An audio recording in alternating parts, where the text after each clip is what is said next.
उत्तराखंड विधानसभा में किस किस मंत्री, किस किस विधायक, किस किस बड़े नेता के रिश्तेदारों, नातेदारों की नौकरी लगी, इसे लेकर जब बहस चल रही है, तमाम तरीके के सवाल उठ रहे हैं, तब प्रेमचंद अग्रवाल ने भी त्रिवेंद्र रावत को लेकर तंज कसा था कि त्रिवेंद्र रावत को भी नियमों की जानकारी होनी चाहिए थी। तो इन नियम कायदों की लड़ाई के बीच अब त्रिवेंद्र रावत ने भी प्रेमचंद अग्रवाल पर पलटवार किया है। ये फाइल तो ये काफ़ी दिन से चल रही थी और मैंने उसमें अंत में एक नोट लिखा था कि जो भी भर्तियां करनी है उनको पूर्ण पारदर्शिता के साथ और आयोग से कराई जाए।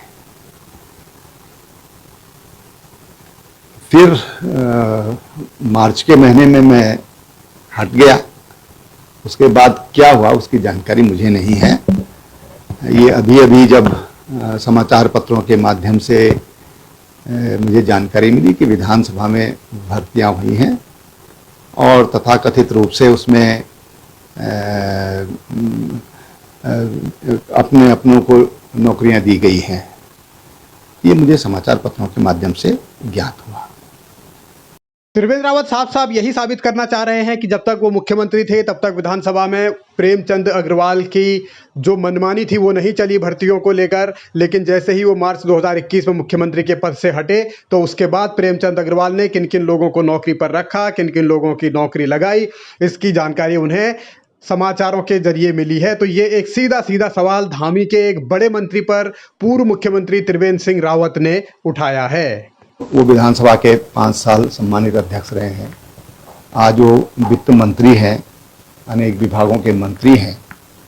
उन्होंने किस परिप्रेक्ष्य में ये बात कही ये मैं नहीं कहता, लेकिन भारतीय जनता पार्टी, हमारा केंद्रीय नेतृत्व, जब मैं मुख्यमंत्री बना और मैं माननीय प्रधानमंत्री जी को मिलने गया तो उन्होंने मुझे 1 मिनट में एक ही बात कही थी, त्रिवेंद्र, मैंने घर परिवार इसलिए नहीं छोड़ा है कि मुझे अपने पराया को देखना है।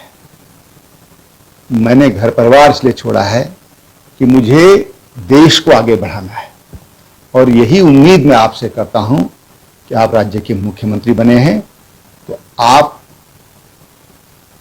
इसी अनुरूप आप भी अपने राज्य के लिए काम करें।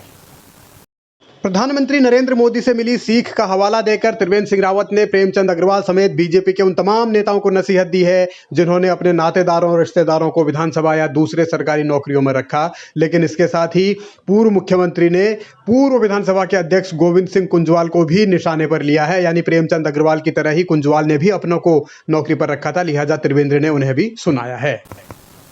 नहीं, इसको बिल्कुल भी उचित नहीं कहा जा सकता है और इसमें दंभ दिखाई देता है, घमंड दिखाई देता है।